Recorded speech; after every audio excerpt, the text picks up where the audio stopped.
Ok, agora. Agora sim. Então, vamos lá. De novo, boa tarde a todos. Bem-vindos a mais um web encontro APMEC Brasil. Falamos um pouco de macroeconomia, de setoriais, mercado e renda fixa também, dando uma passada. Eu sou Haroldo Levi Neto, diretor técnico da APMEC Brasil, e tenho a satisfação de contar hoje aqui com o Álvaro Bandeira, que é o nosso coordenador macro na Comissão de Economia da APMEC Brasil, o Dalton Guardian, que é economista-chefe da Ágora Investimentos e também é membro da nossa Comissão de Economia, com o Flávio Conde, que é o coordenador setorial dessa nossa comissão, e com a Marília Fontes, que é a coordenadora de renda fixa da Comissão de Economia também. Então, nós vamos ter, nessa ordem, uma passagem sobre a macroeconomia, sobre visão internacional, sobre o mercado de capitais e brasileiro também, e alguns setores, e uma visão, então, sobre o mercado de renda fixa. Então, sem mais, eu queria já passar a palavra ao Álvaro Bandeira, lembrando que está sendo gravado, depois nós vamos deixar à disposição. As perguntas vocês podem fazer pelo próprio chat, eu vou recolhendo aqui. Ao final das apresentações, a gente vai fazer as perguntas para os nossos convidados. E é isso. Álvaro, por favor. Obrigado, Haroldo. Obrigado, pessoal, por a gente estar novamente juntos aqui. É sempre um grande prazer a gente se encontrar aqui nesse web da APMEC. Eu vou deixar hoje as agruras da economia para o Dalton falar sobre o internacional e principalmente a economia local, que é o que interessa bastante.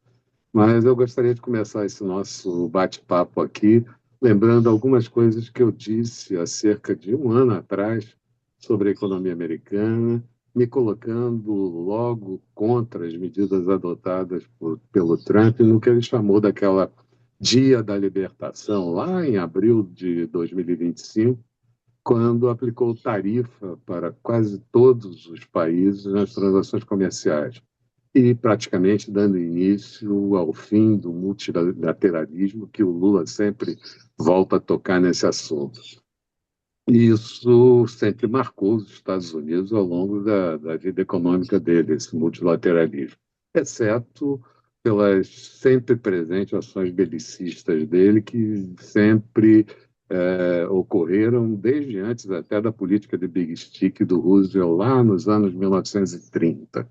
Pois bem, em abril de 2025, eu e outros economistas dizíamos que as tarifas de Trump não dariam certo pela rasa constatação de que os Estados Unidos têm um déficit na sua balança comercial em bens e um superávit de serviços que não compensa esse déficit comercial dele e, portanto, o somatório disso nos saldos em conta corrente também acaba sendo negativo. E isso claramente tem correspondência com o ingresso de capital nos Estados Unidos, que nunca até aqui foi problema para eles, né? Se reservas não desaparecem, é sinal que o capital está entrando para equilibrar. E isso sempre aconteceu por lá. Portanto, como dizia Trump, o mundo não estava roubando os Estados Unidos. Eu também dizia e repetia em nossos encontros que Trump tinha que se precaver sobre as eleições legislativas de meio do seu mandato, caso isso desse errado, toda essa visão dele de setores tradicionais voltarem a operar, de tarifas para todos os países. E Trump começou o seu governo com controle absoluto das casas legislativas e também da Suprema Corte, e poderia perder maioria numa das casas ou até nas duas casas, o que certamente ia dificultar bastante o seu governo de soberba e megalomania. E, ao que parece, recentemente as coisas se complicaram um pouco para Trump, e agora, depois do início da guerra, que nós vamos certamente abordar por aqui, a sua aprovação caiu no mais baixo nível de 36%. Além disso, a sua visão maga, né, do Make America Great Again, Trump seguiu com sua política agressiva de querer anexar a Groenlândia, tomou de assalto a Venezuela e prendeu Maduro e depois exportou ele para os Estados Unidos e depois foi cooptado a entrar nessa guerra com o Irã, chegando aos dias atuais de grande incerteza que assolam todo o planeta, eu diria. E acho que eu não estou aumentando, não. Donald Trump falava em uma guerra rápida de 5 semanas, lá no início, 5, 6 semanas, era o que ele dizia, mas nós já estamos, eu lembro, no meio da quarta semana, e acho que nenhum de nós, ninguém pode cravar que tempo ainda pode demorar essa guerra. Mas o fato é que alguns efeitos disso já estão sendo sentidos em todo o mundo. A inflação sendo, de alguma forma, retomada e afetando os juros na mesma direção de alta, e com empresas e governos endividados, o que só agrava um pouco mais tudo isso. Política monetária restritiva e, certamente, o reflexo disso vai ser queda do PIB global estimado para o ano de 2026. E eu lembro que, na semana, diversos bancos centrais anunciaram suas decisões sobre juros, quase todos mantendo a taxa estabilizada, e somente o Brasil, via Copom, alterou a Selic em queda de 0,25 e a Rússia reduzindo em meio ponto percentual a sua taxa para 15%. Tem microfone aberto aí, alguém?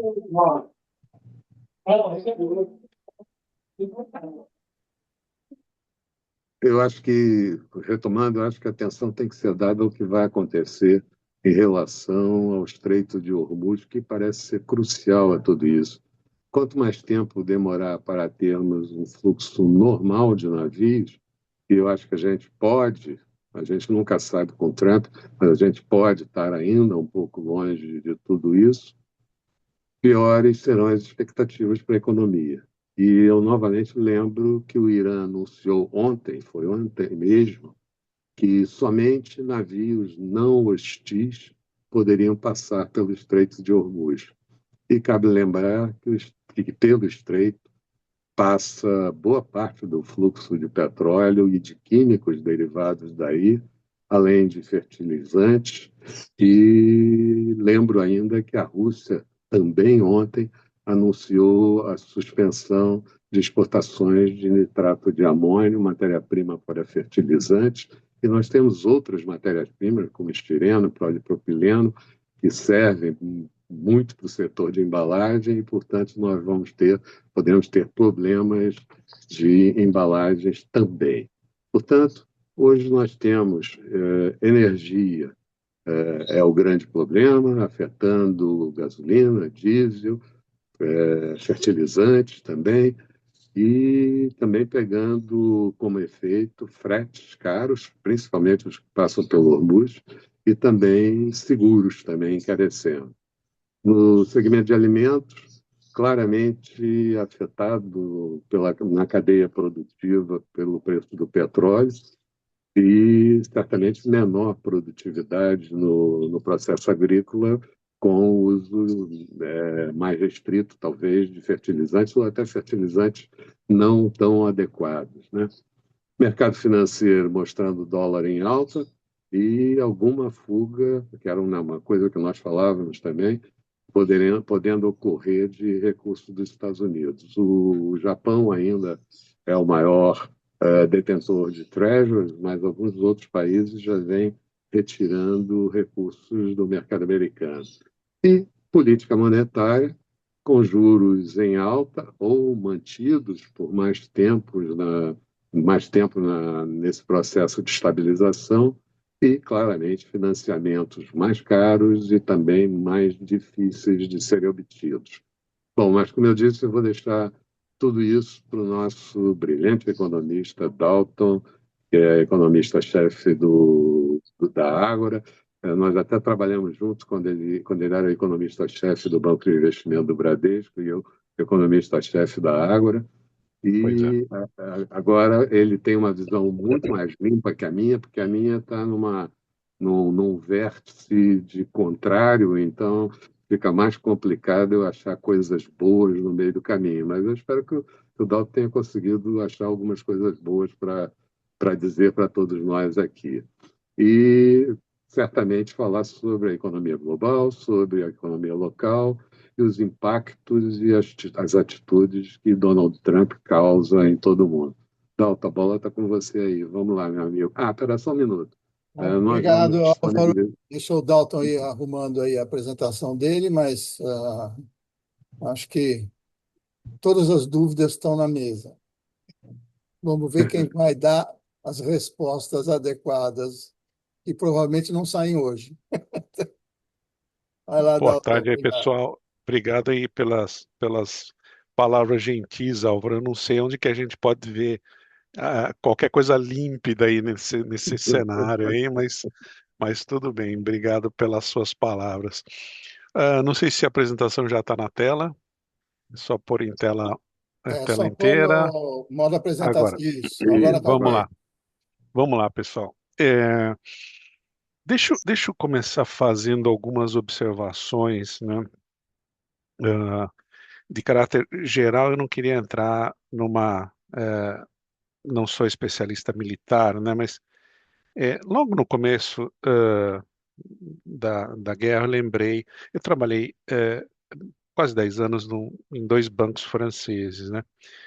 E até serem bancos franceses, né? E tive contato com muita gente do Oriente Médio, inclusive iranianos, né? Que por bancos americanos você jamais teria esse contato, né? Inclusive um dos offsites, né, até seria em Teherã e infelizmente por uma questão fortuita não pude ir, mas sendo brasileiro teria autorização de ir e tal. E logo eu aprendi que com esse pessoal, né, primeiro eles são muito capacitados do ponto de vista, não tenho nada para defender o regime, não, eu sou um libertário, não tenho nada que defender uma teocracia aqui, mas eu aprendi que eles são muito capazes do ponto de vista, muita gente estudou em Paris, muita gente do regime iraniano estudou na Escandinávia, então eles são muito capazes do ponto de vista de entender os processos, gente. E logo no começo da guerra, eu comecei a falar: olha, o Irã não foi atacado desde 79 por uma razão, porque ele tinha uma capacidade de retalhar muito grande. Ele construiu isso sistematicamente, através do estreito, através de míssil de baixo custo. Ele consegue fazer. E o fato de que, se for atacar de volta, o custo, né, o pain threshold, o limite para a dor dele é infinito, comparado à capacidade de americanos morrerem, comparado à capacidade da economia mundial sofrer. Quer dizer, um regime que mata 30 mil pessoas por protestos, imagina qual é a capacidade desse regime sofrer, né? É, e as últimas consequências. Então, o Irã não foi atacado justamente por isso. Ele construiu em 50 anos uma capacidade de retaliação infinita, né? E eu não sei se foi, ninguém sabe, né? Se foi por um erro de cálculo, Israel e os Estados Unidos acharam que estavam no momento fraco, né? O Irã estava fraquejado, enfraquecido, e hora de atacar. Quer dizer, só o tempo vai dizer, né? Só que no interior dos jogos, né, que esse pessoal estudou, todo mundo sabe, o Irã também terá a ideia de que pela frente, que isso não se repita, não será a cartada do Trump, não, acabou a guerra, né? Porque nos últimos dias, né, a carta de acabar a guerra está na mão do Trump. Esse é o consenso. Há dois consensos ultimamente aí, né? Primeiro que a guerra está para acabar e o Trump vai dizer, acabei a guerra, ganhei e o Irã não tem mais o que fazer, não vai mais fazer o programa nuclear, tá? Aparentemente esse é um consenso. Só que o Irã precisa concordar, né? Concordar com os russos, né? Como diria Garrincha. Ele pode continuar atacando Israel, pode não concordar com isso, pode simplesmente deixar a mina marítima, que é a tecnologia mais básica que você tem, né? Que há 20 anos atrás explodia uma mina marítima no norte da Europa, né? Deixar para os alemães na Segunda Guerra. Então, é, olha só, do ponto de vista perdão, de tecnologia e de baixo custo, né? Drones, não? Então, notícia por todo que é canto, drones de $20 mil, né? Ao invés de custar $1 milhão, custa $20 mil. Então, tem uma mistura de nova tecnologia militar com a capacidade de você retalhar, que deixou dessa guerra ser aquela guerra racionalmente previsível, né, na mão do Trump, né? E que apenas a eleição de meio de mandato seria a, a restrição maior, né? Que cientista político adora pensar no seguinte, né? Não são as preferências políticas que ditam isso, não é a vontade do Trump, né? É a restrição política do Trump, porque é a eleição de meio de mandato, que vai decidir o Trump acabar com a guerra. É isso sim, tá? Só que quando você tem o Irã do outro lado lá, com essa capacidade de relação, meu ponto é, sequer é a eleição de meio de mandato, com o preço da gasolina lá em cima, o preço do hambúrguer lá em cima, anedoticamente, né? Que provavelmente ajudaram muito o Biden a perder, né? Não foi só MAGA, movimento MAGA, Great Again, Make America Great Again, tiro na orelha do Trump. Foi a inflação, gente, né? A inflação bateu quase 15% na pandemia, né? E demorou muito para cair, né? Então, se ele não tem essa cartada, a gente tem uma grande incerteza, que não é o fim da guerra, é, é, basicamente ditada. Eu decidi que a guerra acabou. Não é isso que acaba. Então a incerteza pode perdurar logo depois dela decretada como tendo o seu fim. Então, olha só como esse é o primeiro ponto, né? Mas deixa eu passar um pouquinho aqui. A gente teve lá dia 28 de fevereiro, a gente tem a gente aliás teve uma guerra cantada de 5 semanas, né? Primeira vez na história, né? É, e nos primeiros dias ninguém ia pisar lá, né? O no boots on the ground, né?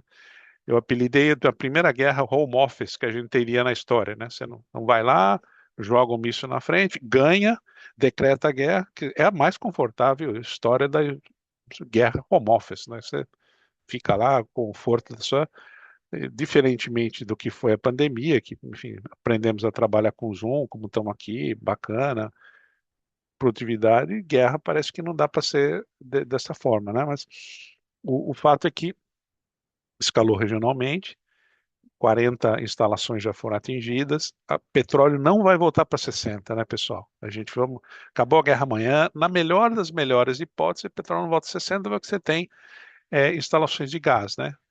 Gás, eles se competem de alguma forma com o petróleo, então 40 instalações de gás vão ter que ser reconstruídas de alguma forma ou de outra. Dois, você tem o medo de passar onde não deve, fora a incerteza de passar onde não pode. Então, não sei se o petróleo volta para 90, 80, 70, mas seguramente não vai bater os 55 que era o que imaginava-se antes da guerra, tá? A gente pega o petróleo a 27, 28, 29, very long, né? O mais longo que a gente conseguir, ele está lá com o carrego, 70 alto, 80, ou seja, não teve uma mudança estrutural. Essa parte boa, ou seja, ainda a gente não tem mudança nem para o bem nem para o mal, né? Quer dizer, a ideia do Trump invade lá e vai ter a Texaco, a Shell produzindo petróleo no Irã, que é o segundo maior produtor do Oriente Médio, potencial, e vai liberar enormes quantidades do mundo. Isso aí não tem nos números, estruturalmente isso aconteceu. Tampouco também tem um medo de que vai se alastrar por anos, tá? A ideia de guerra curta ainda está na cabeça das pessoas, tá? Então, basicamente, então você tem o time guerra prolongada e guerra curta, né? Eu dificilmente consigo ver guerra longa como consistente. Tem guerra curta, mas o ponto que eu quero salientar é os iranianos têm que concordar com essa tal guerra curta, gente. O Trump pode falar o que ele quiser, mas A impor um custo ao que os americanos fizeram, os israelenses fizeram, está na cabeça dos iranianos hoje, né? Porque toda a cúpula vai vir num bunker, possivelmente por anos, em tese. O filho do Ayatollah mataram a mãe, o irmão, a irmã, o pai, né? O filho, né? Então, a pessoa no mínimo tem uma raiva, né? No mínimo tem um espírito de vingança, né? E ah, pode ficar no bunker quanto tempo for. Parece que tem quilômetros de bunker, né? Lá embaixo tem quilômetros de bunker. Então, não é uma coisa que você decreta, ele vai ter que tomar sol, né? Não vai ir lá tomar um.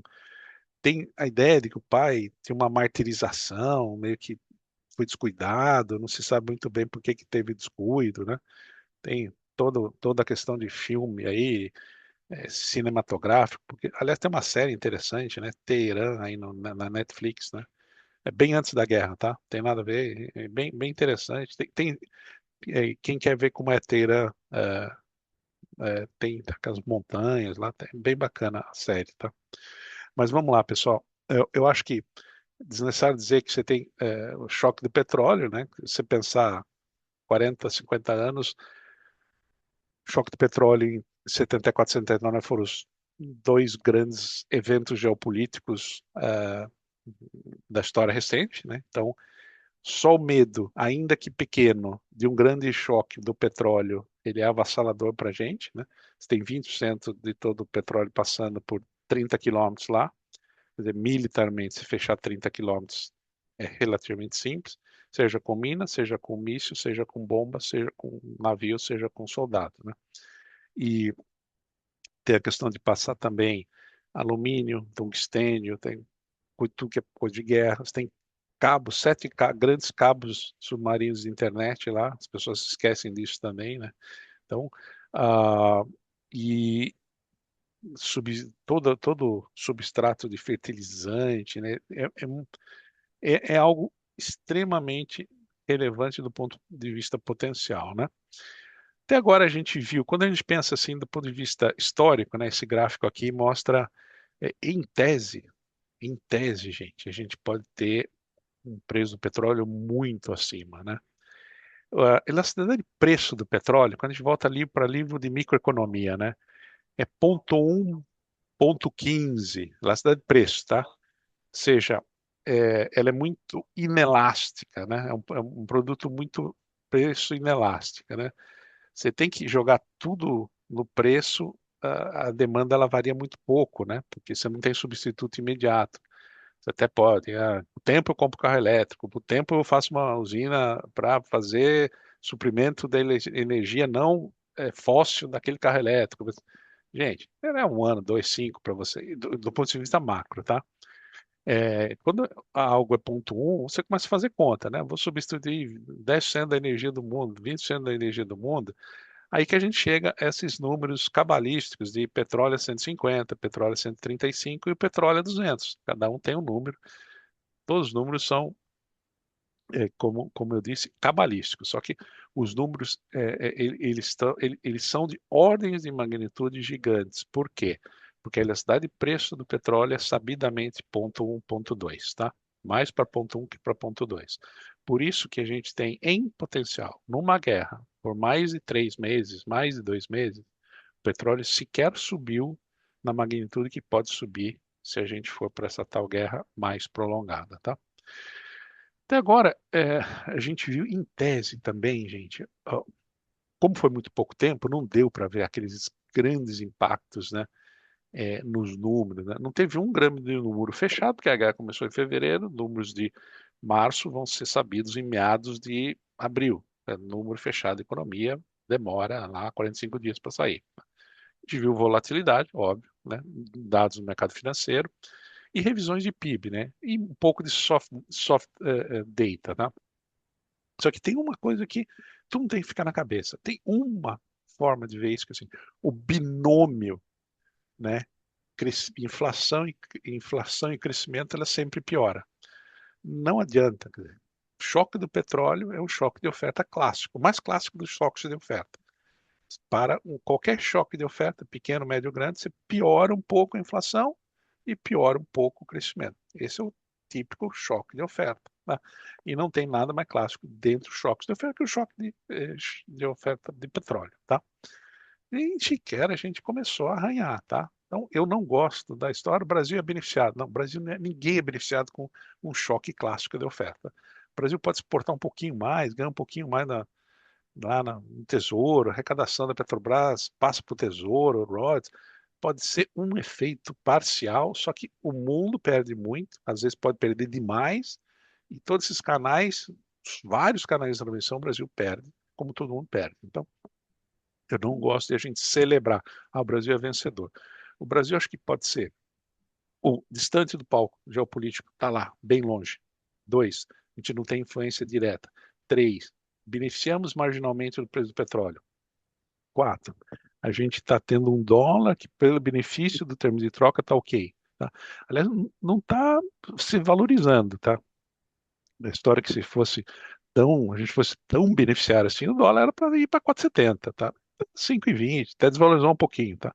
A gente desvalorizou menos que os emergentes. Então, vamos esquecer essa ideia que o Brasil celebrar a ideia que o Brasil é um grande vencedor de petróleo. Não é. A gente ganha um pouco por esse canal e perde por vários outros, tá? Ninguém ganha, e sobretudo se a guerra prolonga, vira recessão. Recessão global me diz como o Brasil pode se beneficiar disso, com uma eleição, uma ideia de quem fazer um ajuste fiscal. Ajuste fiscal em tempos recessivos é muito pior quando você está crescendo, especialmente o mundo, tá? Não há dúvida nenhuma, tá? Variável-chave, mais importante ativo financeiro do mundo. Até agora, so far, so good, tá?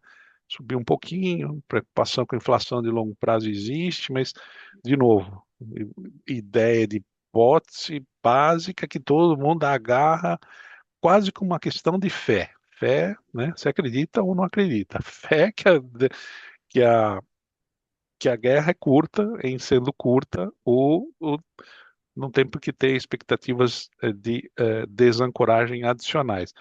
As expectativas estão um pouco desancoradas por outros motivos, sobretudo fiscais, né? Aliás, cobrindo a América Latina por 30 anos, quando eu vejo fiscal americano, me lembra que você tem uma nação latino-americana lá no fiscal, né?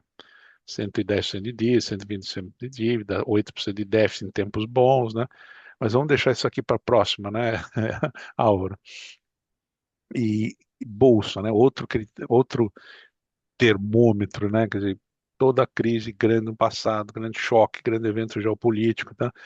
Você tem uma derradeira mensagem que a bolsa, né, pula. Sim, nesse momento a gente não está vendo isso. Então, de novo, são mensagens dos eventos passageiros que a gente está passando, né? Ou hipóteses que são passageiros, pelo menos, né?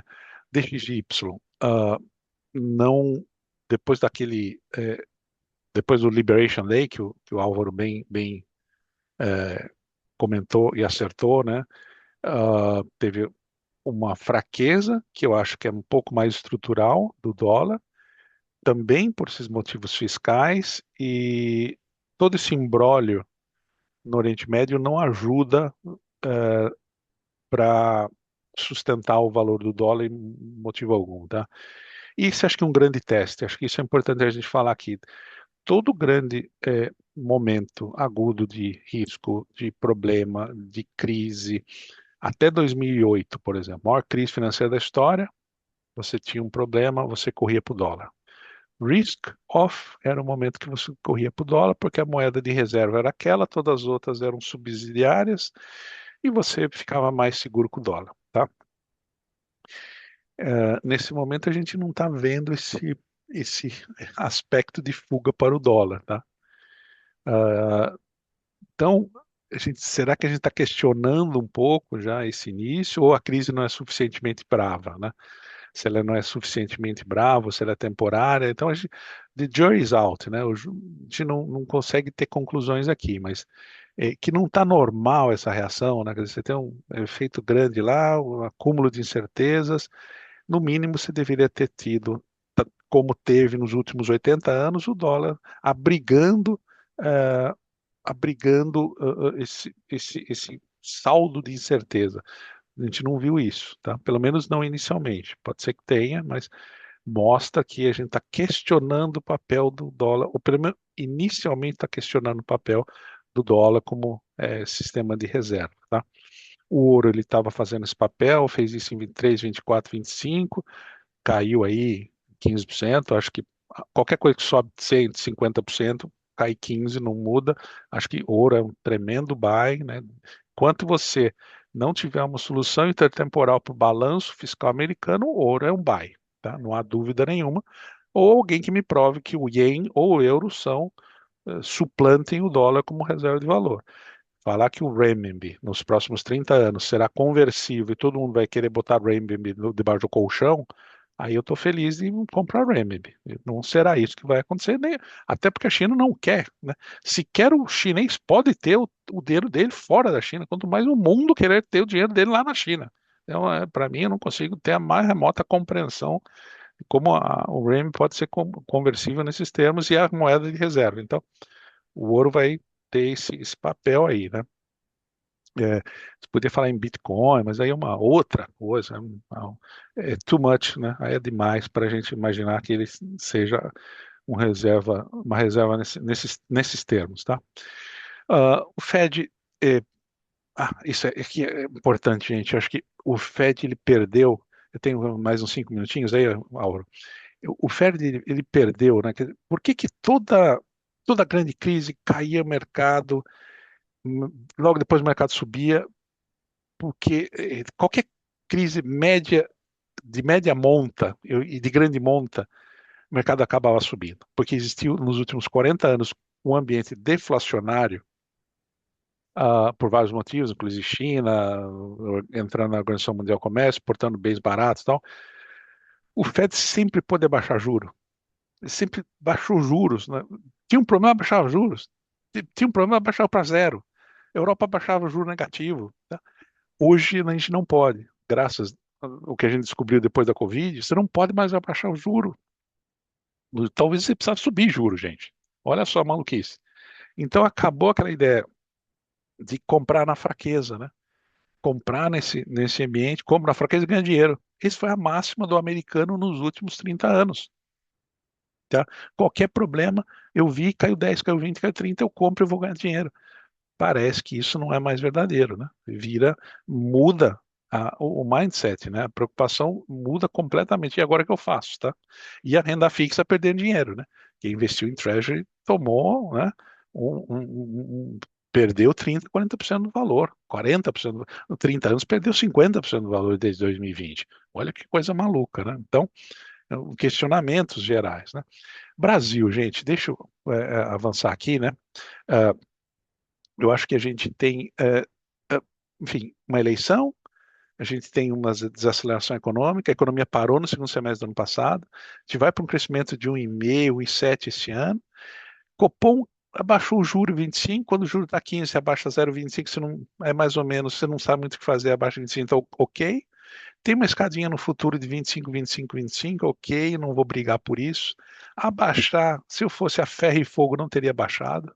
Né? Não acho que está errado, porque também está 15, a inflação está um pouquinho mais baixa, mas o teu modelo lá mostra fora da inflação, e o modelo do Banco Central devia ter reagido com o futuro do petróleo a 100 mais do que 0,1% a mais. Então, ele não explicou na ata, não quis explicar na ata, não sei por que não quis explicar na ata, né? O modelo devia ter reagido mais do que 0,1, né? Talvez 3,6, 3,7, 3,8, tá? E fala do que eu estou suavizando, né? Mas aquele número lá, 3,3, é pouco, tá? Para o grau de incerteza, mas eu acho que tem um pouco de corte de juros, acho que 13, 12,5 está bem dado. Qual o problema? O Brasil teve o mais longevo e mais alto ciclo de aperto monetário e terá um menor e talvez mais modesto ciclo de afrouxamento monetário. Ou seja, mostra como a combinação do fiscal e monetário não se conversou e vai pagar o preço agora em 26, né? Na verdade, o Brasil é aquele piloto que estava pisando no acelerador e no freio ao mesmo tempo, né? O fiscal piloto pisando no freio, né? Que aliás tem até uma técnica de rally, só que você tem que ter um baita piloto de rally para fazer esse ponta-taco aí, tá? Aqui não, aqui parecia que o piloto não era um bom motorista e estava fazendo um ponta-taco. Geralmente o carro capota quando você faz isso numa curva, tá? Mas esse é vamos lá. Você tem que fazer um ajuste fiscal. O mercado acreditou que em 27 terá algum tipo de ajuste fiscal, não se sabe com quem e como. Vamos deixar para 27, né? Vou discutir isso aqui. Sem ajuste fiscal, a gente vai estar em maus eleições de 28 a 29. Hoje, a fé é que 15% você está bem remunerado para chegar a 27. Acho que isso é o principal que a gente tem. O Brasil não tem nenhum problema de dívida externa, até porque tem muito mais reservas para saldar a dívida pública externa. Então, risco Brasil é baixo nesse sentido, e o gringo sempre compara isso com o resto. Palco geopolítico, o problema é lá, e aqui está entrando capital, até porque, enfim, com esse carry-over e empresas que estavam muito baratas, né, bolsa 140, 150, 160 mil pontos, sabe uma coisa, está aqui, eu vou ficar aqui, vou continuar aqui, estou sendo bem pago para o risco. Acho que ano de 26 ainda o Brasil será bem pago. Deixa eu avançar para o último slide e tenho as nossas conclusões, né? Acho que a gente tem a chance de continuar reduzindo um pouco o juro, só que juro a 13 ou 12,75, 12,5, né? A gente tem um cenário de juro média 13,5, 13,75, que é muito juro, gente, é muito juro. Depois do afrouxamento, mostra uma disfunção fiscal, né? Essa fiscal fica para 27, que ninguém vai discutir. Sobretudo, não vai fazer qualquer ajuste fiscal no ano. Aliás, duas notícias, né? Quer dizer, entra dinheiro na Petro, entra via Tesouro, royalties, né? Manuel Pires ontem no Valor falando, acho que no Estado. Ah, pode ter aumento do Bolsa Família. Olha só a lógica, né? Se tem uma crise, você, em vez de diesel, não sei o que. Ah, não, Bolsa Família, olha que coisa maluca. Ex-secretário da Dilma, né? Então, a gente tem uma lógica de desajuste, né? Acho que quem criou esse termo foi o Stuberger, há uns 3 anos atrás, né? A gente tem uma lógica do desajuste ainda, né? Não tem a lógica do ajuste, né? Claro que sempre vai ter oportunidade para todo mundo aqui nesse negócio, né? Juro muito alto, quando você tem um dólar estável, né? E o dólar está estável pelos termos de troca. Eu acho que o Brasil tem uma tremenda oportunidade ainda via renda fixa, gente. Isso aí é inabalável essa fé. E comportamento tática em bolsa, que aí é mais difícil. Tem que ser muito seletivo, tem que ser realmente muito bom nesse negócio aí de selecionar os nomes para esse ambiente macro. Acho que passei uns 5 minutinhos aqui, Álvaro. Beleza, Não, não. Alton, tá certinho aí, ó. Você terminou um minuto antes. Ah, é? Não, pô. O Álvaro te deu o espaço lá, então foi Pô, eu ótimo. com medo aqui de vocês me expulsarem da. Cara, não respeita o tempo aqui, pô. Cortar o Não, teu tranquilo. Você microfone, né? sabe que eu sou muito soft. Quando acontece isso, eu entro no ar e já falo. Mas foi ótimo, obrigado. Vamos seguir então, passar então agora para o Flávio Conde, que vai falar também aí sobre setores e bolsa, principalmente. Tá com você, Flávio. Tá ótimo, obrigado, Haroldo, obrigado a todo mundo por estar aqui com a gente de novo. Gostamos muito de fazer essa apresentação nesse web encontro. Hoje a gente tem uma tarefa árdua, que é ver aí a perspectiva de pós-guerra. A gente sabe o que aconteceu na Bolsa, e nos setores, mas a gente não sabe qual que é a perspectiva para frente e como esses setores vão responder, principalmente pelo que o Dalton falou, a gente não completou nem, a gente vai completar um mês de guerra, né? O primeiro ataque foi dia 28 de fevereiro, a gente está em 25 de março, então não dá para, mesmo no micro, é difícil a gente ver o que está acontecendo. No macro, então, só lá pelo dia 10, 15 de abril, com sorte. Pode ir para o próximo, por favor. Mais uma. Tá. Aqui eu mostro para vocês, para todo mundo ficar na mesma página, o que que aconteceu com as bolsas, as principais bolsas ao redor do mundo. Elas vinham subindo até o dia 27 de fevereiro, aquela sexta-feira, o ataque foi sábado. Vocês veem aí, o Brasil era o líder da bolsa em dólar, com 18,5%, seguido pelo Japão, pelo México, Grã-Bretanha e TSX, eu acho que é Taiwan. Depois eu tenho que ver. E aí, o que que acontece? Só os Estados Unidos aí, o US 500, que estava aí com 1,2 e o Sensex caindo 4,4. Mas a gente tinha um mundo, principalmente emergente, subindo e principalmente dentro da lógica que as bolsas americanas já estavam altas demais e que valia a pena sair desse risco. Principalmente naquela época a gente tinha no começo do ano o Trump tirando o Maduro da Venezuela e depois querendo anexar a Groenlândia e até no limite entrar em guerra. E aí depois ele começa, em meados de janeiro, mandar os navios para o Oriente Médio e aí o dinheiro flui, principalmente a partir da segunda semana, flui muito forte aqui para o Brasil. Mas em março a gente tem essa correção, tá aí na coluna March, vocês veem que todos os mercados, a gente até que foi um dos que menos caiu e tinha sido o que mais vinha subindo, mostrando claramente que existe uma preferência do investidor estrangeiro pelo Brasil. Isso daí o Dalton e o Álvaro já colocaram a parte macro, e aqui eu coloco um pouco da parte micro. A gente tinha, quando a gente estava lá nos 130 mil pontos, no final de julho de 2025, a gente tinha um PL de 8,5 contra um PL histórico de 10,5, que é o que a gente chegou agora, e contra México 16, Chile 14, Colômbia 13,5, até Argentina 12,5 e a gente lá com 8,5. Então, essa alta do mercado brasileiro, liderando todas as bolsas, está muito fundamentada no valuation e num preço excessivamente baixo das ações. A próxima, por favor.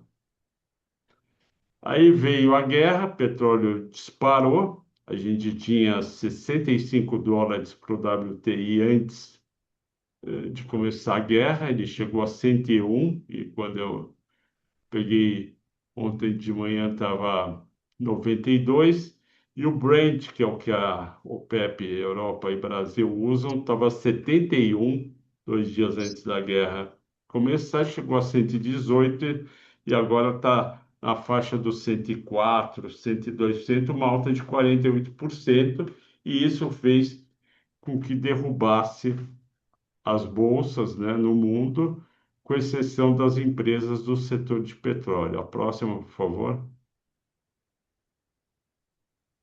Aqui eu fiz uma divisão setorial usando os índices da B3.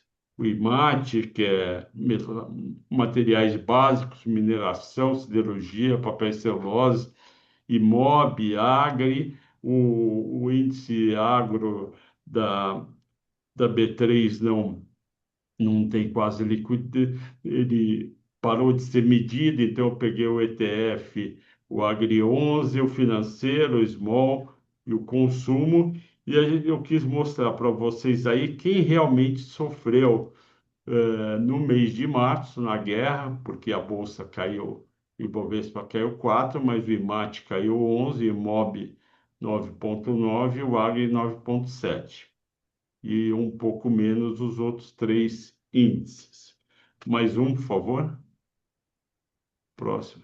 Aqui, os índices mais amplos se defenderam melhor, porque tinham muitas ações que não foram massacradas, então a gente tem o IDIV com menos 3,3 e o mais seguro de todos, o índice de energia elétrica. A próxima, por favor.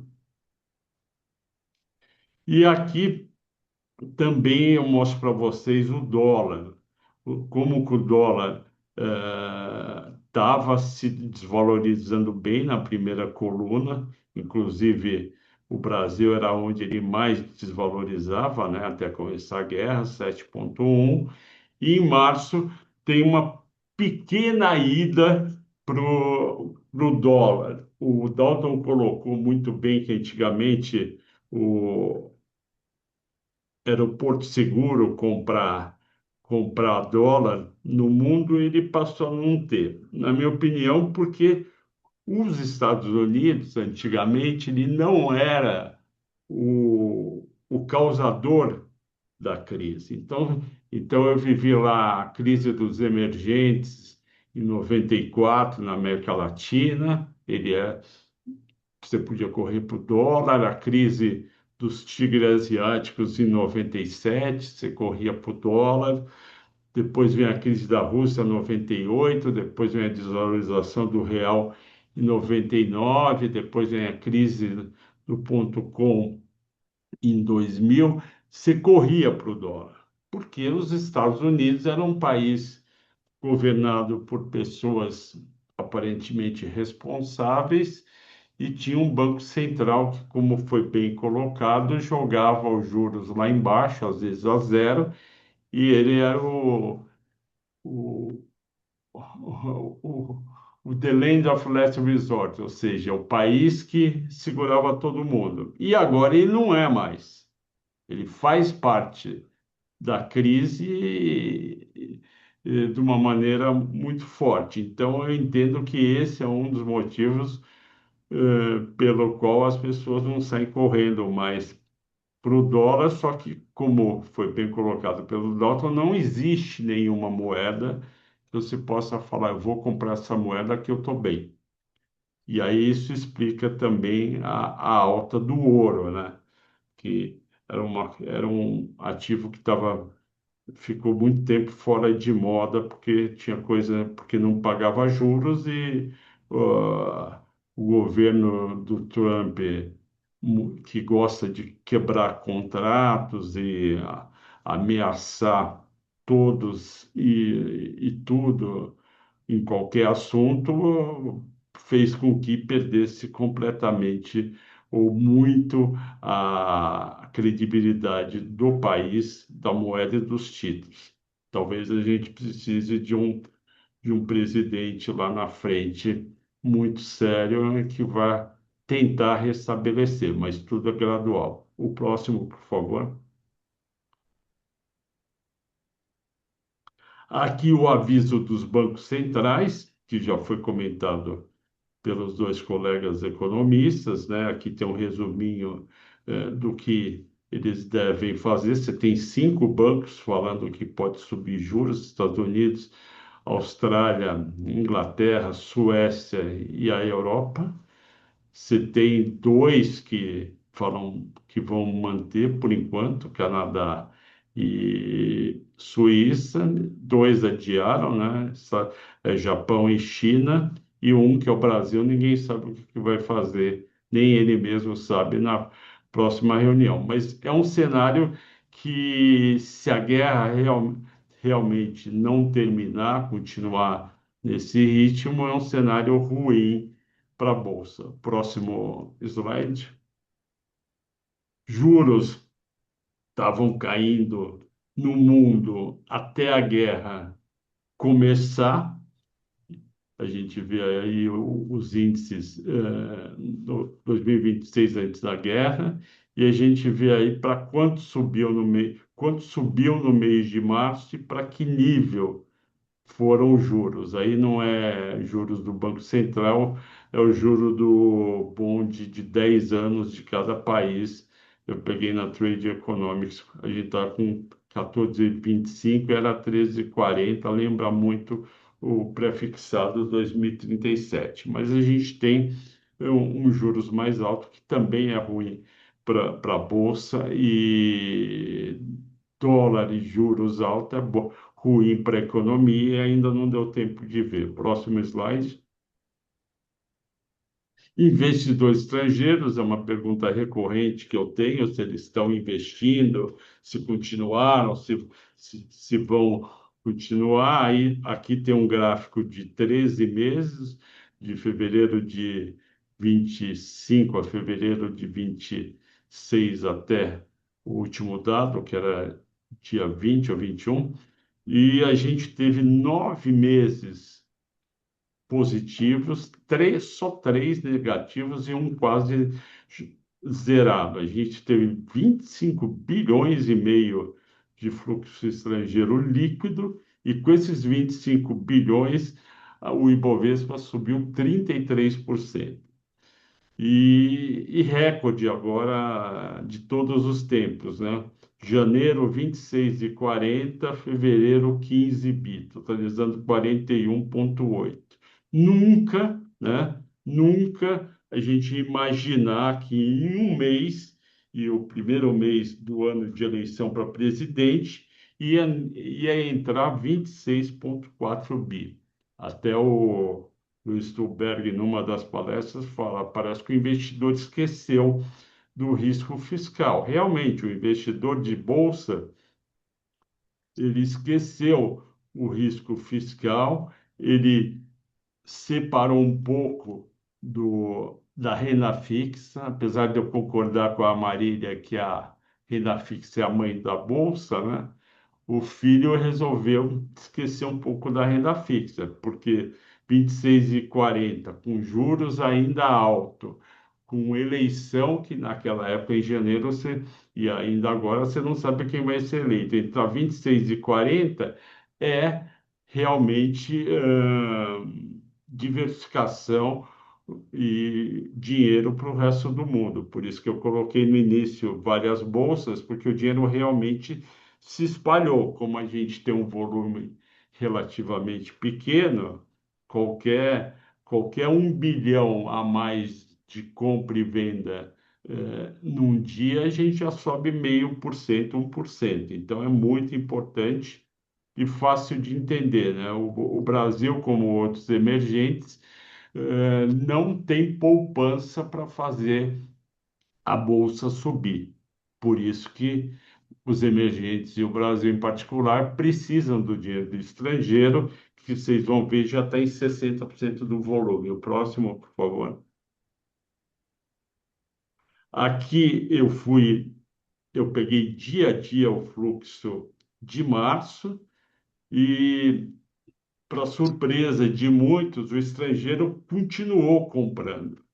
Ele continuou comprando, ele está positivo em 5 bilhões e 300 até dia 20, 3/4 praticamente do mês, e o estrangeiro continuou.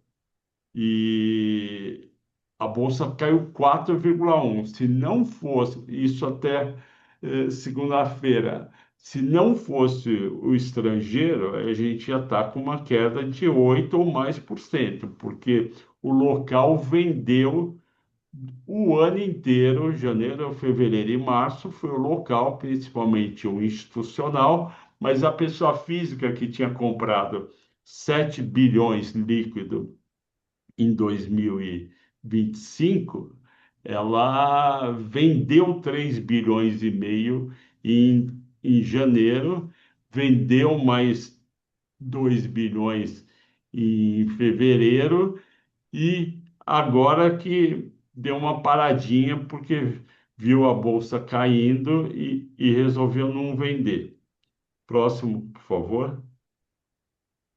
Aqui eu pego o saldo médio diário de janeiro, fevereiro e março para mostrar que, apesar do estrangeiro continuar a colocar dinheiro no Brasil, né, nessa história de tirar o dinheiro dos Estados Unidos e diversificar, indo para os mercados emergentes e principalmente para o mais barato, que ainda é o Brasil, com PL de 10,5, a gente tinha em janeiro uma média de 1.200 líquido de saldo positivo, caímos para 932 e agora está em 669, mas ainda é muito bom.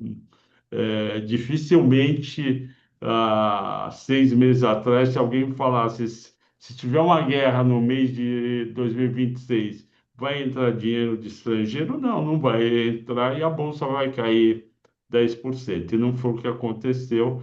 A gente tem que dar, sinceramente, para todos que são investidores, e eu sou de longo prazo, a gente tem que dar graças a Deus do estrangeiro estar saindo dos Estados Unidos e está diversificando, inclusive, aqui. Próximo slide. Aqui, o que que eu fiz? Nesse slide, nos próximos dois, que são os três últimos, eu peguei o potencial impacto do petróleo, do dólar e dos juros, que são os três fatores macro mais importantes para os setores da Bolsa, e coloquei o que que acontece em cada um deles. Então, na primeira coluna, petróleo vai de 70 para US$ 100. Isso daí é um pouco negativo para o setor de materiais básicos, não porque eles usam muito diesel, mas porque a demanda pelos produtos dele pode ser um pouco menor, com a economia crescendo menos e a renda, em geral, menor. Para o IMOB também, o IMOB de imobiliário tem pouco impacto, e na agricultura é muito negativo. A gente já tem notícia, eu acompanho o setor do agro e eu converso com gente do interior de São Paulo, e o que que acontece? Eh, a pessoa tem lá as suas colheitadeiras, a pessoa sai de manhã, vai no posto, coloca lá, enche o tanque de diesel, volta à tarde, enche de novo, e a gente está na época da colheita. O que que acontece? Não só o preço do diesel foi da faixa aí dos 6,30 para 7,70, como os postos estão recebendo menos diesel. Então, eles falam, às vezes eu chego na hora depois do almoço para encher o tanque da colheitadeira, não tem toda a quantidade que eu preciso, e o posto alega que os distribuidores estão distribuindo menos, esperando inclusive um aumento de preço. Eu acho que esse setor é o setor mais afetado negativamente por hora por conta do petróleo. Continuar na segunda coluna, o dólar, no caso do IMAT, dos materiais básicos, é positivo para quem exporta, que é a maioria deles, mas negativo para quem tem mais dívida. Então, é bom, por exemplo, para Vale, que a dívida é pequena, exporta muito, mas é negativo para uma CSN, que tem uma dívida muito alta. É, o IMOB, Flávio, oi, Flávio, pois não. precisa terminar, seu tempo acabou. Dá uma acelerada, por favor. Tá bom, mais 2 minutos. É que aqui a conclusão é. Eu peço desculpa pelo atraso. No IMOB é negativo o dólar, numa segunda derivada, porque aço, cimento, cerâmica e outros materiais, você olha muito quanto está o preço lá fora em dólar. Então, se o dólar continuar 5,24, é marginalmente negativo. Para o pessoal de agricultura, é positivo para exportador, ok, mas encarece muito os custos. O preço do fertilizante subiu 25% agora no mês de março. Então, isso daí preocupa.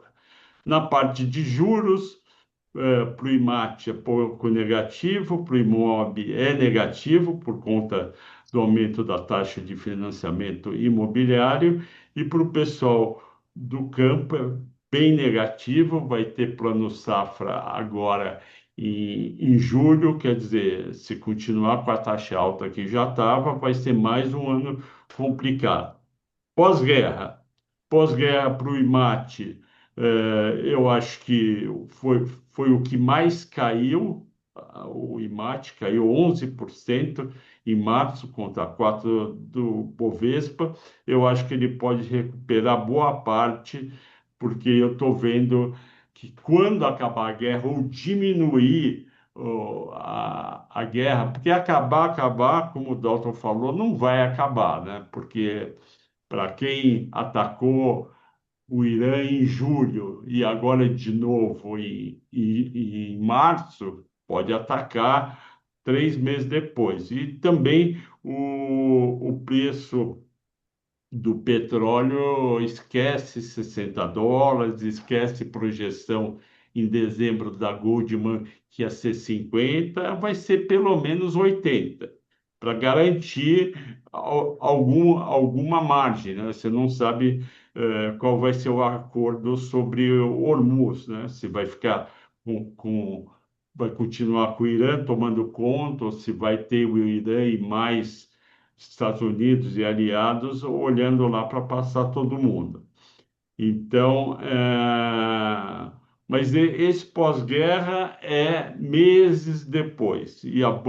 Agora, uma coisa muito interessante que eu queria falar é que o pessoal da Bolsa, principalmente estrangeiro, está achando que a guerra terminou. Hoje está 185 mil pontos, o pico foi 192.600 em 24 de fevereiro ou 25, e já estamos quase lá. Quer dizer, eu acho que a Bolsa está um pouco exagerada no ânimo. Eu achava 177 muito baixo, mas 185 3 dias depois, eu acho que está também. Bom, o Imob é outro que deve recuperar bem, e o Agri eu acho que vai demorar. Próximo slide.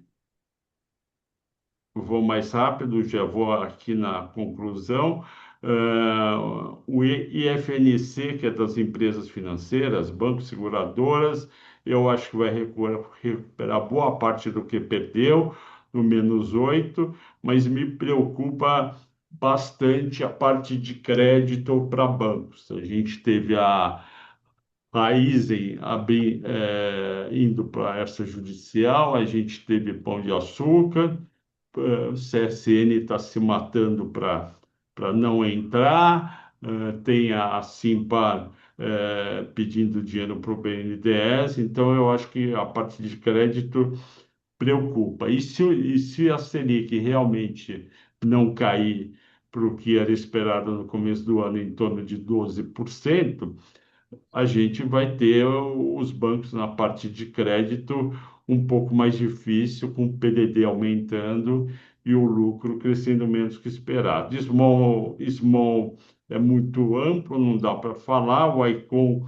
que é de consumo, eu acho que vai recuperar um pouco e aos poucos. Próximo slide. Para terminar, então, os índices amplos não precisa falar. O índice de energia elétrica foi a surpresa agradável, caiu só 1,6, e eu acho que na volta do mercado para os 192 mil não vai ser um setor que vai brilhar muito, porque também caiu pouco. É isso. Muito obrigado a todos pela atenção e pela paciência. Obrigado, Flávio. Vamos passar direto, então. Marília, por favor. Boa tarde a todos. Vou ter a difícil tarefa aqui de falar um pouquinho sobre o Copom e a parte de renda fixa.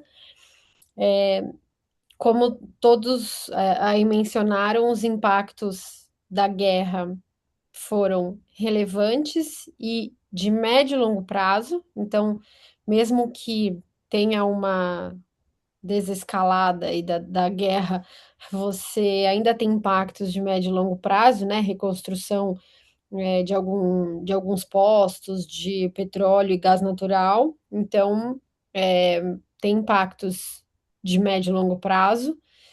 Mas, como o Dalton falou, nossa expectativa também não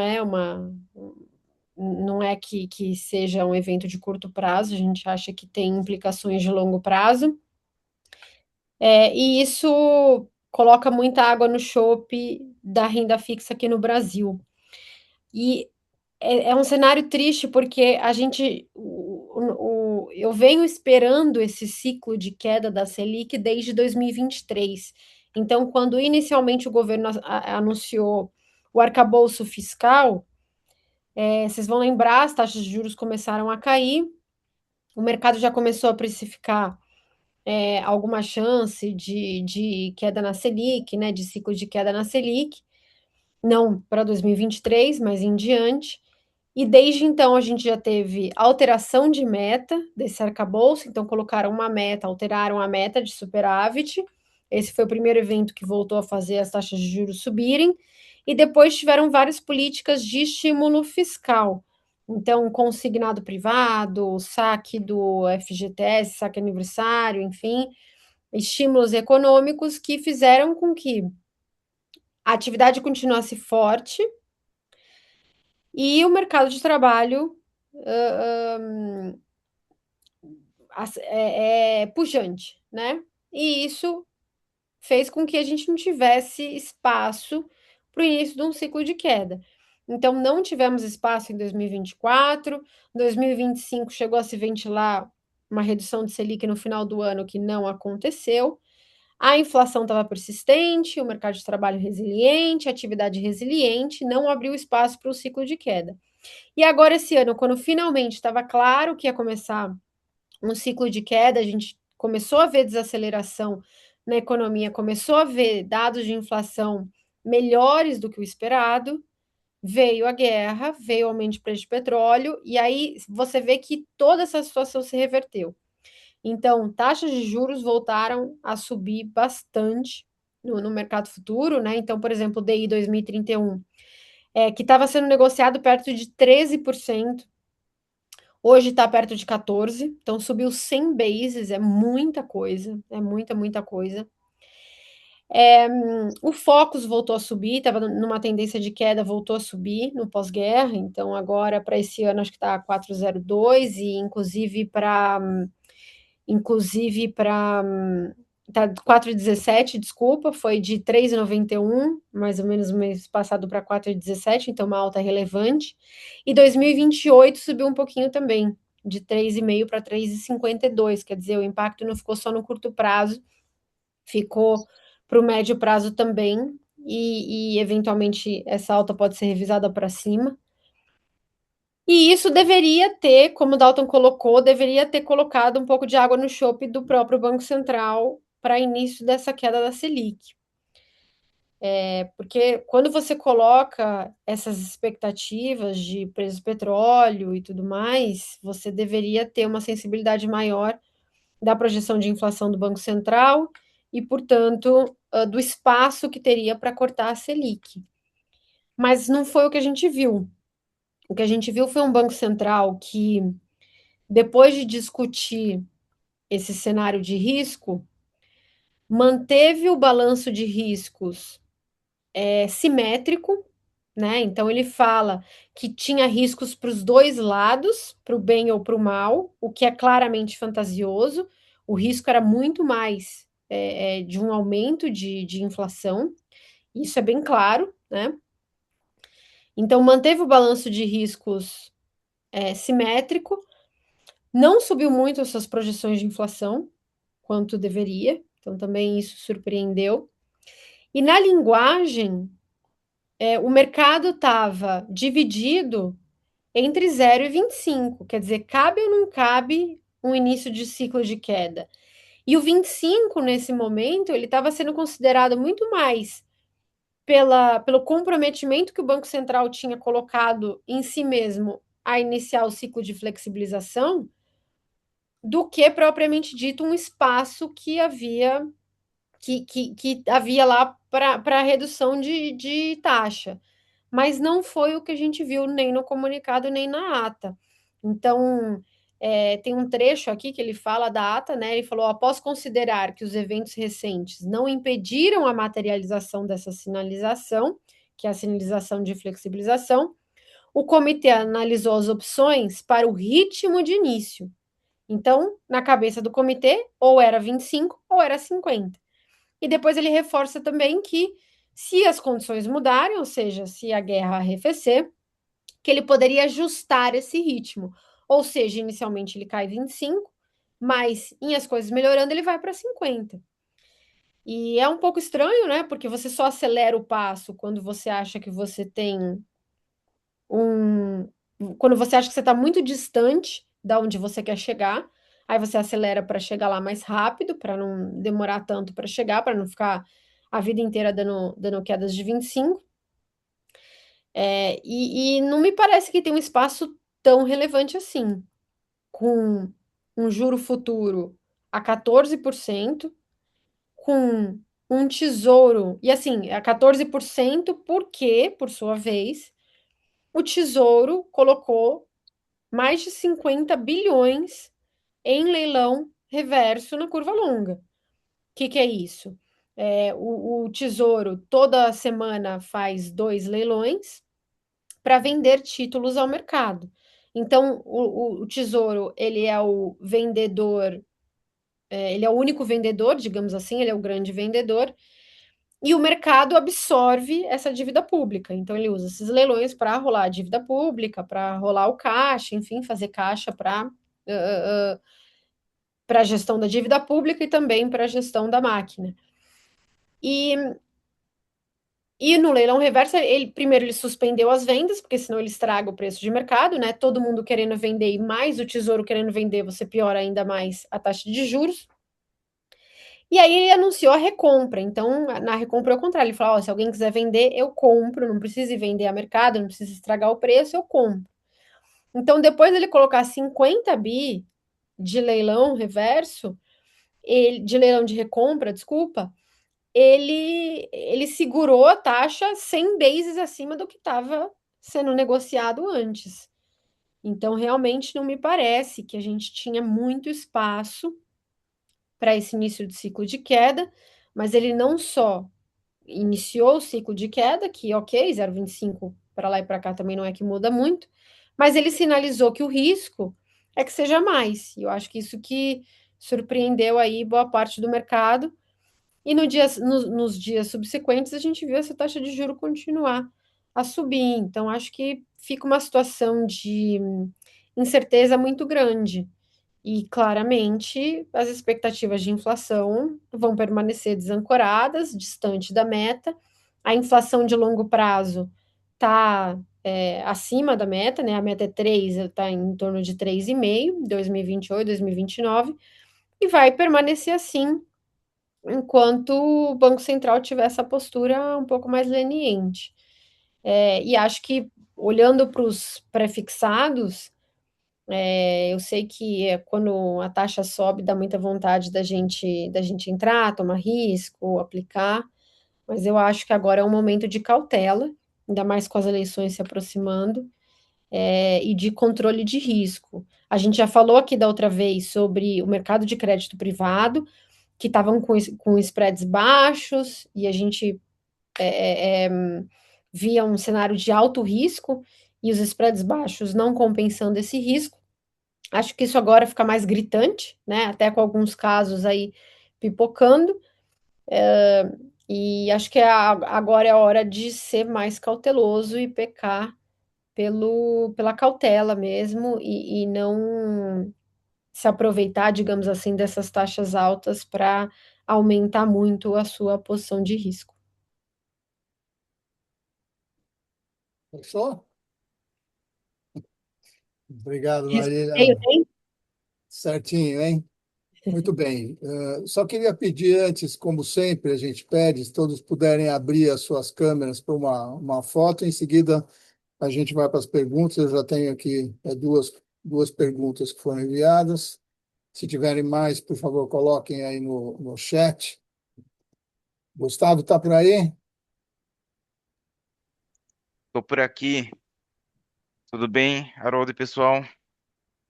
Vamos lá. Tem mais aí? Abrindo? Não se inibam.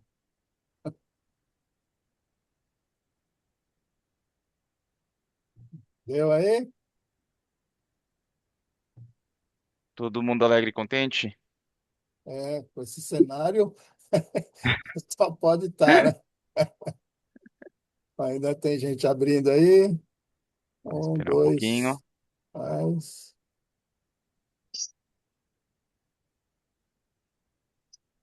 Deu? Todo mundo sorrindo, então, Fabiana olhando para a sumiu câmera. aí. Ótimo. Fechou. Obrigado, Gustavo. Obrigado, gente. Bom, pessoal, vamos lá. Eu tenho aqui duas questões. Se tiverem mais, vocês podem me mandar aqui no chat. Eu vou começar com a do Carlos Soares. Se esse apetite estrangeiro pela Bolsa Brasileira não poderia estar relacionado a uma estratégia de hedge contra a inflação global, considerando o peso relevante de empresas ligadas a commodities no índice? Flávio, vai Sim, começar? Se os outros também quiserem dar o palpite, por favor. eu acho que sim, mas a força maior, na minha opinião, é o valuation extremamente descontado aqui no Brasil, que somado às commodities podendo subir de preço com aquele cenário que a gente tinha de queda de juros, fazia sentido, sim.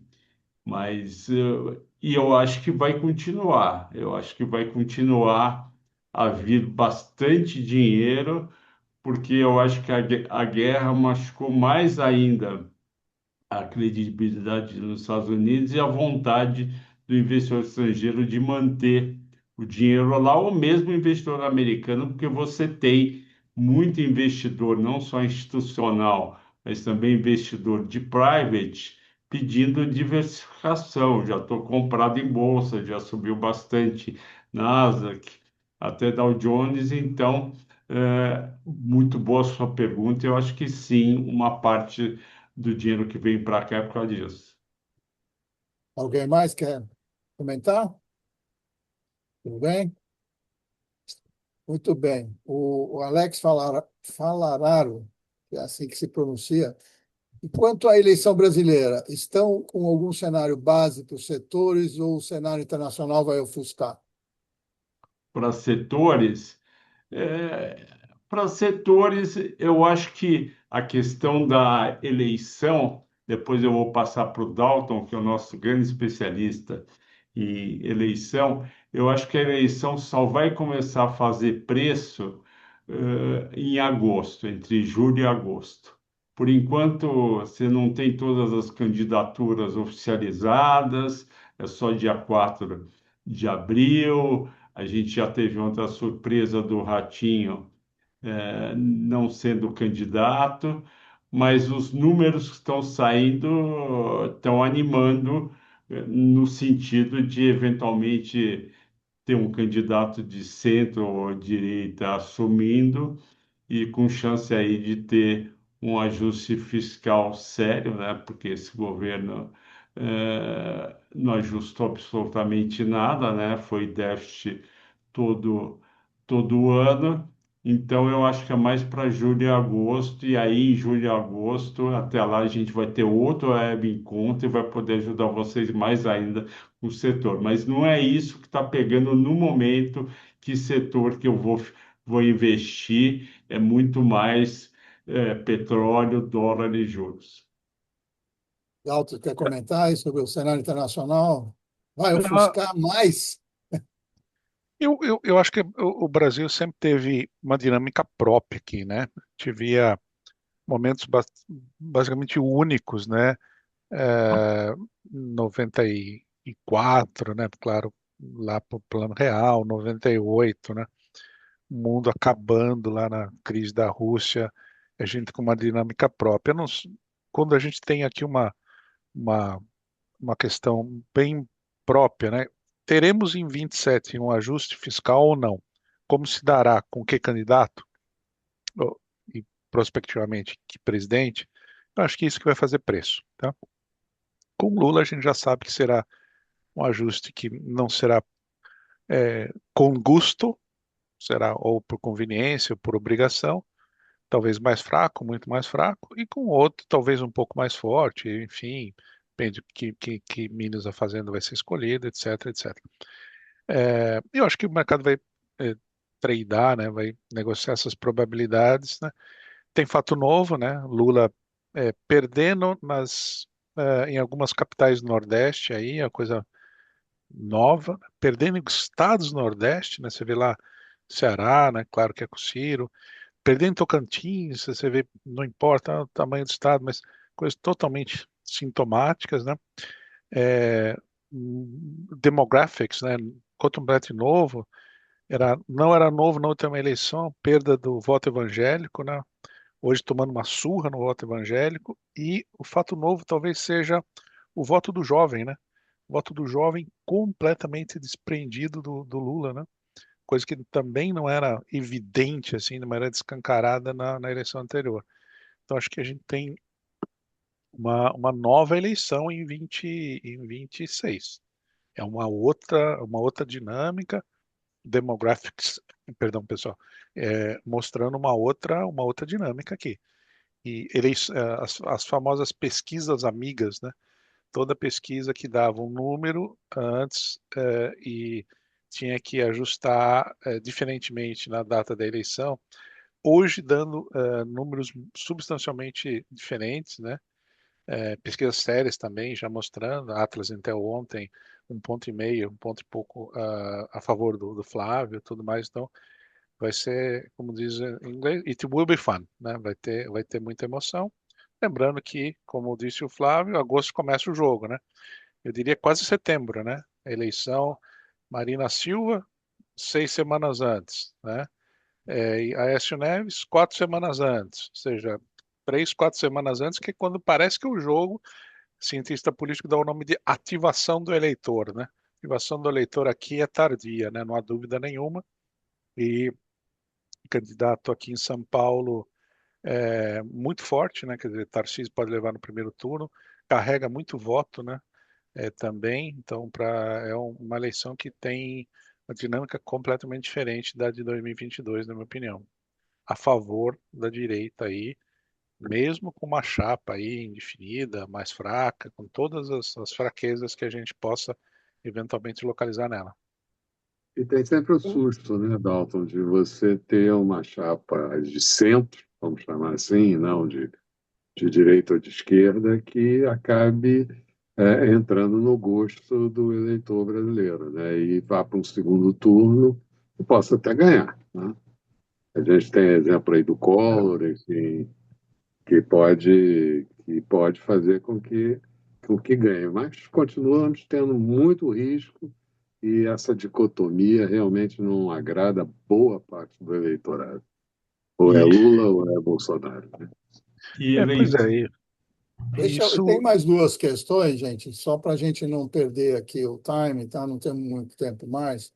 Vou passar aqui, começar com o Álvaro, de repente a Marília também dá um palpite aqui.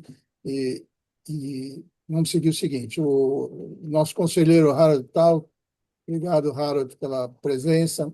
Fez a seguinte questão: Banco Central Brasileiro, em ambas as gestões recentes, Roberto Campos Neto e Gabriel Galípolo, errou demais mantendo taxas de juros reais em torno de 9 a 10% ao ano, quando os bancos centrais americanos, europeu, chinês, japonês mantinham taxas negativas, neutras ou no máximo em 3% reais. Com isso, com o déficit primário de 0,25% a 0,5% em relação ao PIB, gerou déficits nominais de 8 a 10% do PIB, graças às taxas reais de juros absurdas em termos reais e elevando consideravelmente a dívida pública em relação ao PIB. Perdemos a chance considerável de termos crescimento mais robusto de crescimento econômico. O que vocês acham sobre isso? Agradeço, Marcos. Também salva. Bom, eu acho que a grande briga é entre política monetária e política fiscal que a gente tem sempre, e o governo nunca fez ajuste e o Banco Central tem que trabalhar com taxas altas. É, não dá para ser uma antagonista da outra, né? Tem que as duas razoavelmente caminharem junto. E o que a gente sempre viu no Brasil, e eu sou velho o suficiente para ver isso, é que a gente, de fato, nunca fez um ajuste fiscal que merecesse ser exaltado, né? Por exemplo, o governo Clinton, lá nos Estados Unidos, o Dalton me corrija se eu estiver errado, fez superávit, né? Fiscal em boa parte do seu governo. Então, acho que a gente nunca fez um ajuste fiscal sério.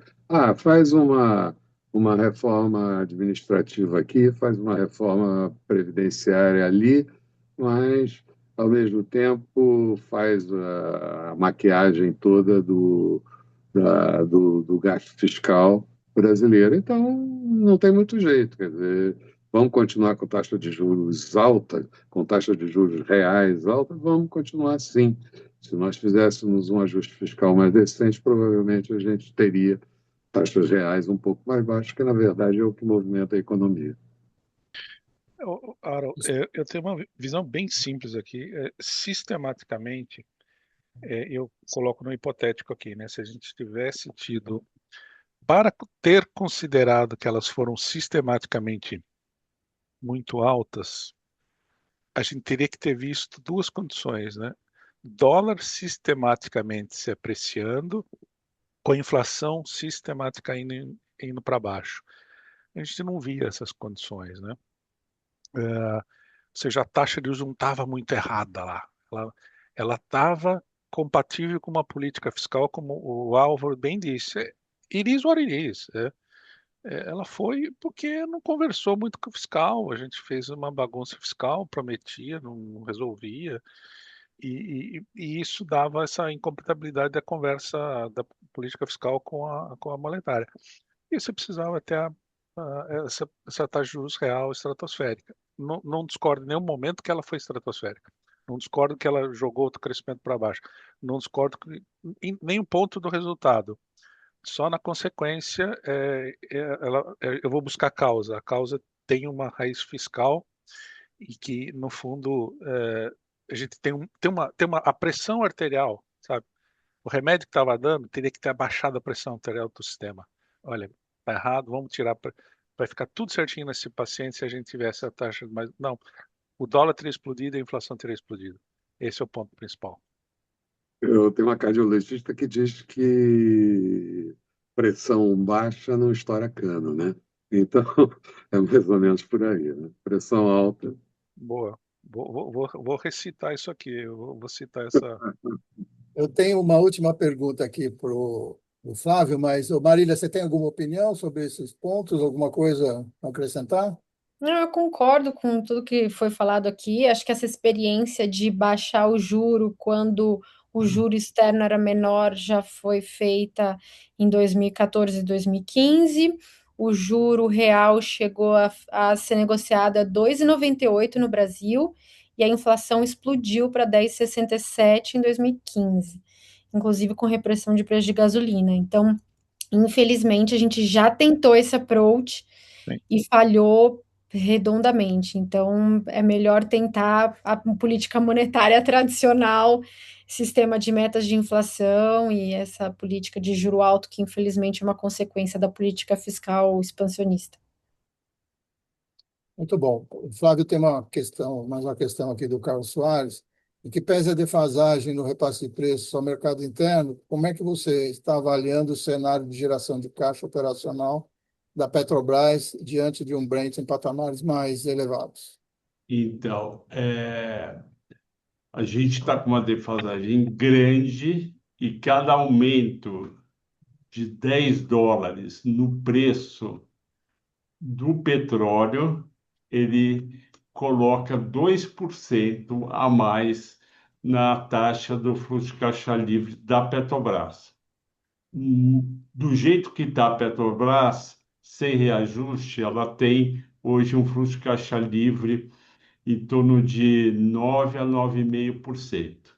Se ela fizer os ajustes para paridade, ela pode chegar a 16% de taxa, o que tornaria a ação muito atrativa. Eu duvido que a Magda e o Lula façam isso. Eles preferem criar subsídios, cortar o que for, mas eles não vão aumentar o preço dos derivados para ficar no nível do mercado internacional. Eles vão esperar voltar, se é que vai voltar realmente para US$ 80, se é que a guerra realmente vai diminuir, ou vai terminar, ou pelo menos diminuir. Então, eu não vejo a Petrobras melhorando. E também tem ontem a fala do Lula querendo recomprar a refinaria que é lá da Mubadala, eu acho que é Mararipe, Mataripe. Mataripe. Mataripe.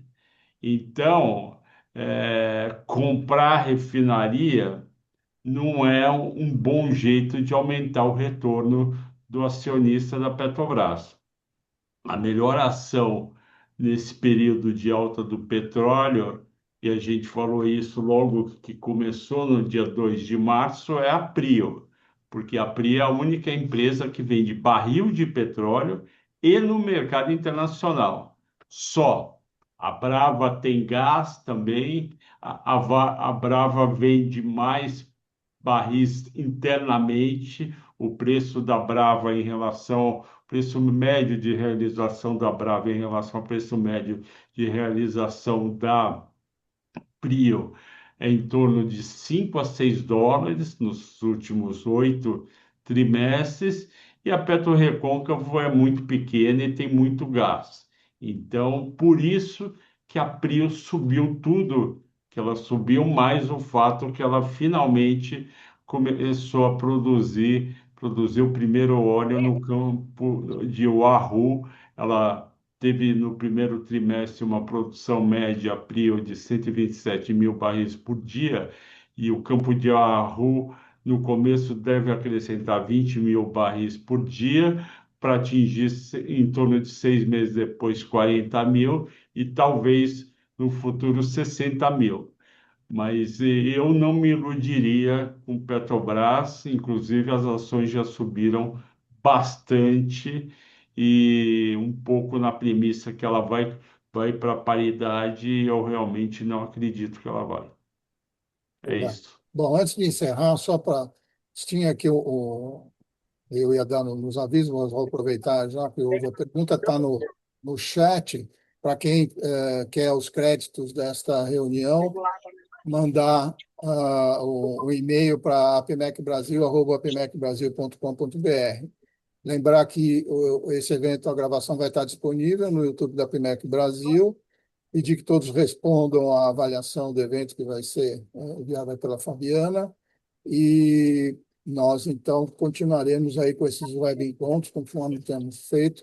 Queria agradecer muito aos nossos convidados de hoje, aí, o Álvaro, o Dalton, a Marília e o Flávio, e a todos que participaram conosco até agora. Estamos também à disposição, lembrando que temos as nossas comissões técnicas em atividade, também o boletim técnico pode ser inscrito, cada um pode se inscrever aí para receber esse boletim que é semanal também. Portanto, obrigado a todos e uma boa tarde. Obrigado. Obrigado, Boa Haroldo. tarde. Boa tarde a todos. Parabéns aí pelo evento. Obrigado.